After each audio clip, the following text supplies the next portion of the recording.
Inafo aube akalama tugamina abe wakati bo ibi groupe ale kelendo ka konkonfa moto rechargeable la kaseka na malion uluka taninga seki onoya tugamina kaseka to au kani moto nunundo ninka udona kari ana wuli kase auma kabi au sigiyoro bamako fam bela jelenfe kaseka ni dakabana moto nununjira aula ni moto nununa lendo kaseka au bo je donko do essence tala kato au kaseka wataninga sekunke basiki ani lakana kono ninga sigida yere ulakana otumala au kana to ni caravan belebele ukafo auko no ye ibituriye aina auka motota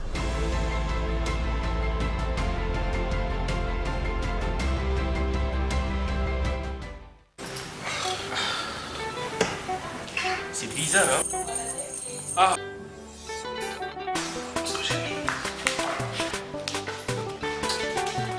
C'est ça?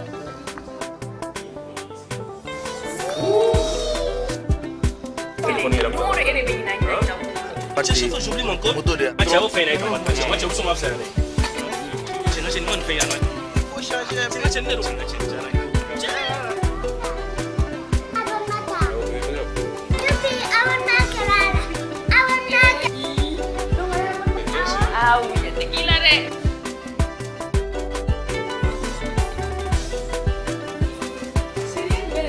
Au kana ɲininkali kɛ tugun a bɛɛ lajɛlen bɛ yan a y'aw ka baaraw bɛɛ lajɛlen kɛ yɔrɔnin kelen application Maxit Mali kan a ma se tuguni aw ka kodijanw bila aw kun na a ye kow nɔgɔya aw yɛrɛ ma a bɛ sɔrɔ fu Play Store ani App Store kan Orange aw kɛrɛfɛ.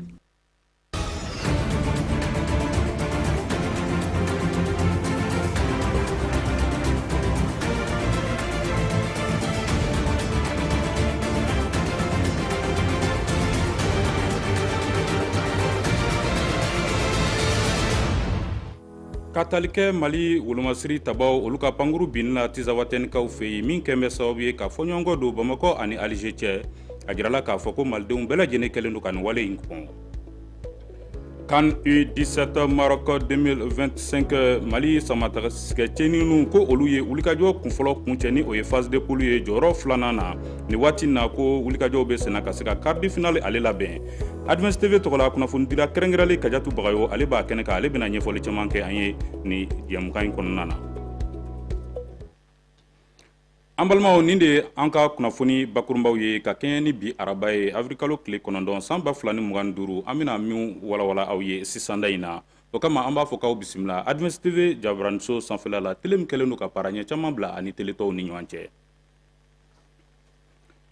I n'a fɔ an y'a fɔ aw ye cogo min na a bɛ tile damadɔ bɔ bi fɔɲɔgɔnkɔ bɛ Bamakɔ ale ni Alger ni ɲɔgɔn cɛ ka sababu kɛ Alger ale kɛlen kɔ k'a sɛmɛntiya k'a fɔ ko pankuru min binna ni o ye Mali wolomasiri tabaw ka pankuru ye ko ale de kɛra sababu ye k'a labin ka sababu kɛ ko pankuru in kun donna ale ka dugukolo kɔnɔna na. Ni wale in kɛlen a kɛra sababu ye maliden bɛɛ lajɛlen kɔni ye wale in sɛbɛkɔrɔ danada ani ka i k'a dɔn k'a fɔ a sɛbɛkɔrɔ kɔn. An ka kunnafoni ɲinina Asadaba ale ye wulikajɔw kɛ a ye mun sɔrɔ an ka jɛn ka ɲɛmadaw fɛ.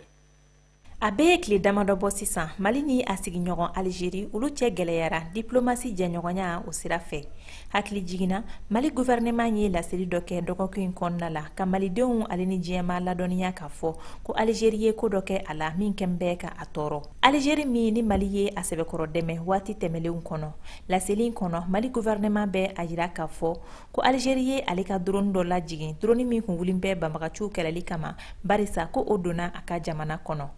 Ka kɛɲɛ ni o janfa wale ye Algérie fan fɛ ni ka Mali sɛgɛrɛ Mali ye ale ni AES jamana tɔw olu ye u ka nisɔngoya jira a don ni bi cɛ maliden caman sɔrɔla minnu fana kumana ni ka u fɛla jira politikimaw bɛ u la maa lamɛnlenbaw bɛ u la fo ka taa se fasoden tɔw ma minnu fana ye a jira k'a fɔ ko Algérie ka nin kɔni ye binkali wale ye ka ɲɛsin Mali ma PRVM faso ko for Mali olu bɛɛ lajɛlen ye a jira k'a fɔ k'u bɛ jamana faamaw kɔ Mali kumabɔliko la Far an ka wuli Modibo Sidibe, Musa Mara Yɛlɛma, Hussein Amion Gindo Kodema, Senid Maître Moutaka Tall ale ni AFD Dr Modibo Souare olu bɛɛ lajɛlen ye a jira k'a fɔ ko Algérie ka nin wale in bɛ a jira k'a fɔ k'u bɛ ka fariya wale kɛbaw kɔkɔrɔma don Sahel jamanaw kɔnɔ o hakilina kelen de bɛ fasoden dɔw la i n'a fɔ minnu bɔra kunungo ka taama Algérie ale lasigidenso da la ni ka u ka nisɔngoya jira ka aw ladɔnniya k'a fɔ ka a ko kun kan AES jamanaw olu ye u ka lasigidenw lasegin ka bɔ Algérie ɲani bɛnkan sɔrɔ kow la fɛn min ye Algérie fanfɛla ye ale fana ye o sira kelen taama ka fara ka espace aérien o datuguli kan. kunnafoni nasira wɛrɛ la ka tali kɛ dunuya kɛnɛya tile sɛmɛtiyali ni o ye a lawaleyalen n'a bɛ sigi sen ka san o san avril kalo tile 7 ONASER ale min ye bange kɛnɛya cakɛda ye ale ye barodalasigi kɛ ka se ka ɲɛfɔliw kɛ Mali ale bɛna nin donba in ale kurumukari cogo min na. A jirala k'a fɔ ko ɲinan wulikajɔ fanba k'a bɛna ɲɛsin ladilikanw de la yaasa muso si ni kana to bange kɛtɔ la. O kama Mali kɛnɛya minisiriso ka taa bila ONASER ale min yɛrɛ ye bange kɛnɛya cakɛda ye fo ka taa se clinique périnatal Mohamed Sisi ale ni u ka tɛgɛ di ɲɔgɔn ma ka tɛmɛ ni diɲɛ kɛnɛya tɔnba ye ko olu bɛna san 2025 in sigi sen kan ka se ka ɲɛfɔliw kɛ cogo min na maaw bɛ se ka kisi ni kɔlɔlɔw ma cogo min na. Nji Keita ale ye ɲɛfɔli caman kɛ Aissata Ba ale ka kuma bara la an ka jɛn k'an ɲɛma da u ka sɔrɔtaw fɛ. A yirala na k'a fɔ ko den ni muso u kɛnɛya bɛ lahala min na Mali kɔnɔna na n'i y'a jate minɛ miniti saba muso dɔ bɛ ntanya bange sira fɛ den miniti 4 o miniti 4 den kelen bɛ ntanya diɲɛ kɔnɔna Mali kɔnɔna na o ye fɛn ye o kɔrɔ ye ko muso kɛlɛ ani den saya ka ca fɛ kosɛbɛ donc o de tun bɛ kan ka ɲɛfɔ mɔgɔw ɲɛna an bɛ se ka fɛɛrɛ jumɛn de kɛ pour que ka bɔ o kɔnɔna na fɛɛrɛ caman fɔra a yirala na k'a fɔ ko programme na lancement bɛ kɛ clinique Mohamed Sisi la le 10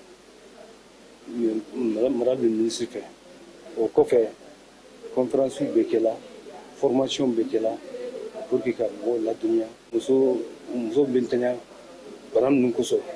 a caman ye min ye o ye jelibɔn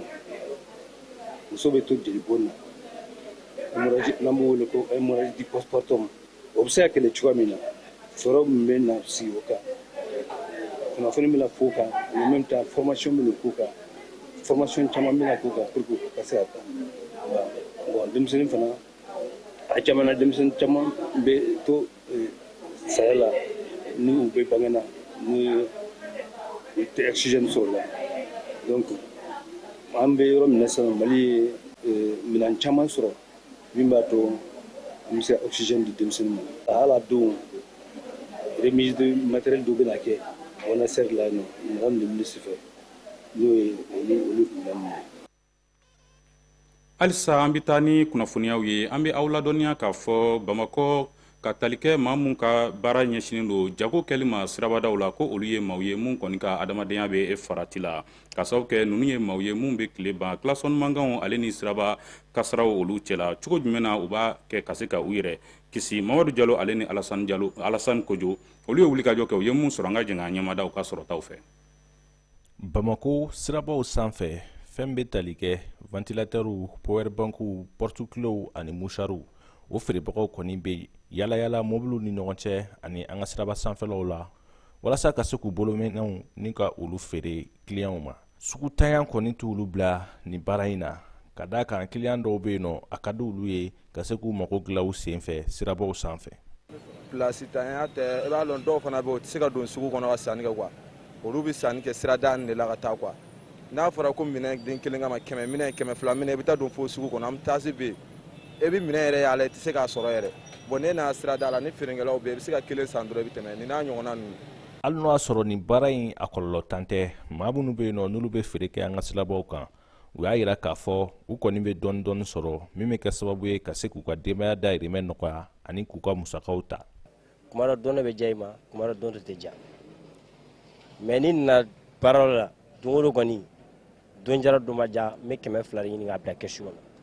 san kelen kɔnɔ n b'a ci n'i y'a ci n kan ka mun k'a la n b'olu k'a la tɛmɛ n ye baara la n ma accident sɔrɔ a la fɔlɔ. Non kɔni bɛ yen alhamdulilayi n ma deli ka kasara kɔni sɔrɔ sira la an kɔni an bɛ yan yɔrɔ la an tɛ don gidɔrɔn kan an bɛ feere kɛ sirada yan dɔrɔn ni wula fɛ sira dɔrɔn an bɛ taa so.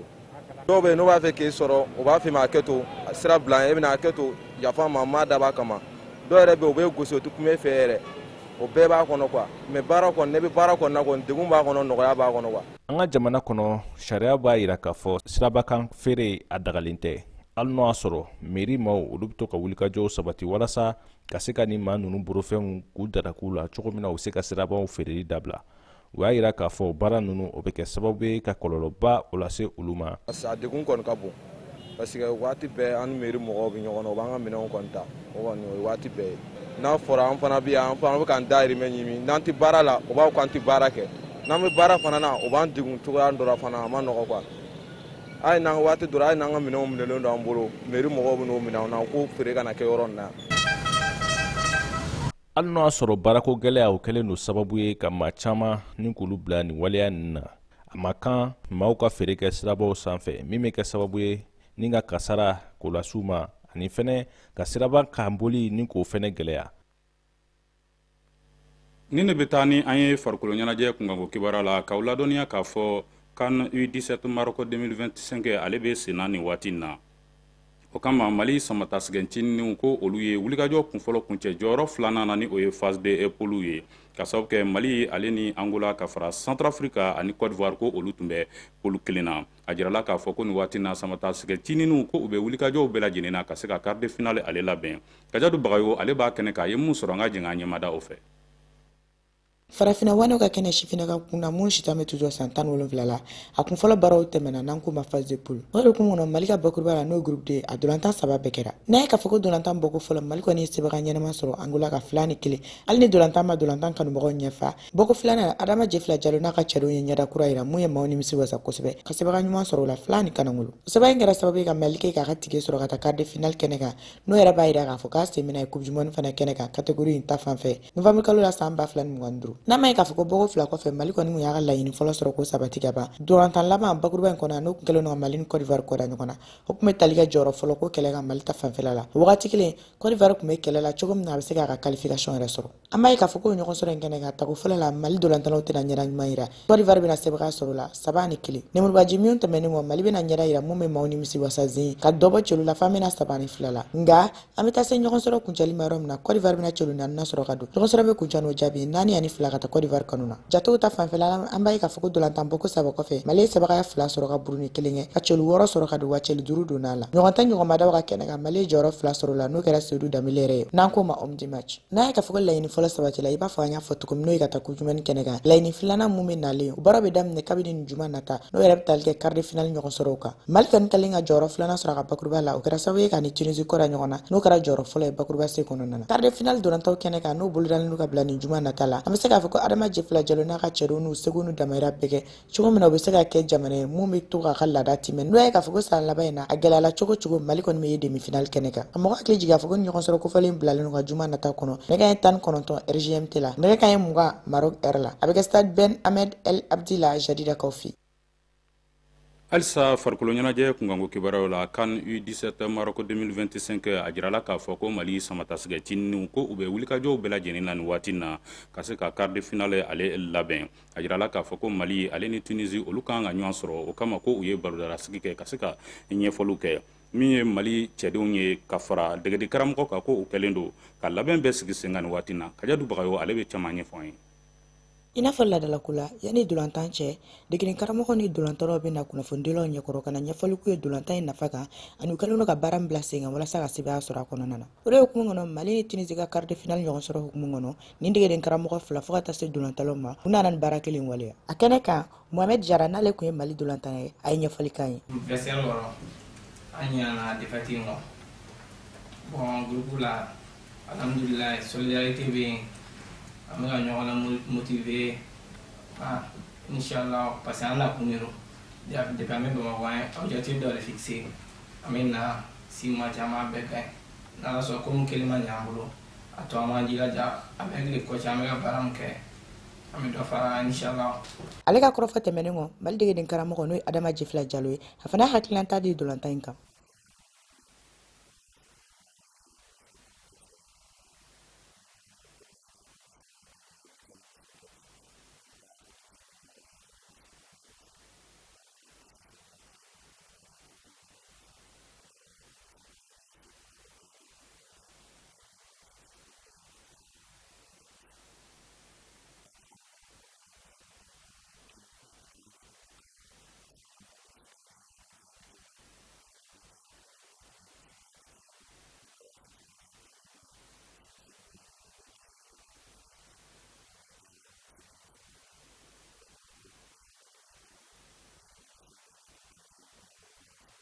an bɛ wagati min na ko sisan an bɛ se k'a fɔ ko Mali kɔni labɛnnen don ka nin dolantan in kunbɛn cogo min na a bɛ se ka sɛbɛn sɔrɔ ka taa demi-finale la i n'a fɔ u y'a laɲini cogo min na ka d'a kan ni Mali nana nin tolonkofɔlen in kɛnɛ kan laɲini fɔlɔ mana kɛ Coupe du Monde sɔrɔli ye mun bɛ d'u kan o ye ka taa jonjo ɲinini o la baara bɛ tɛmɛ ka taa demi-finale kɛnɛ kan fɔlɔ.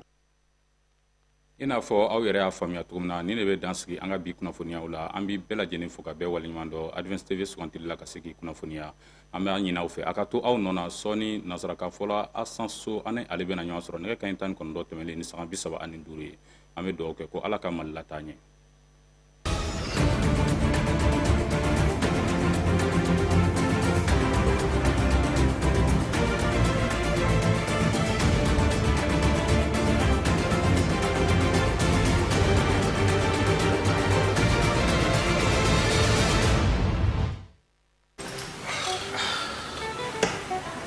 C'est bizarre, hein? Ah!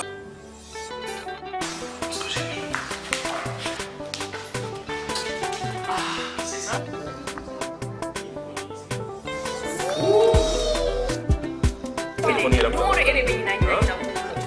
J'oublie mon code.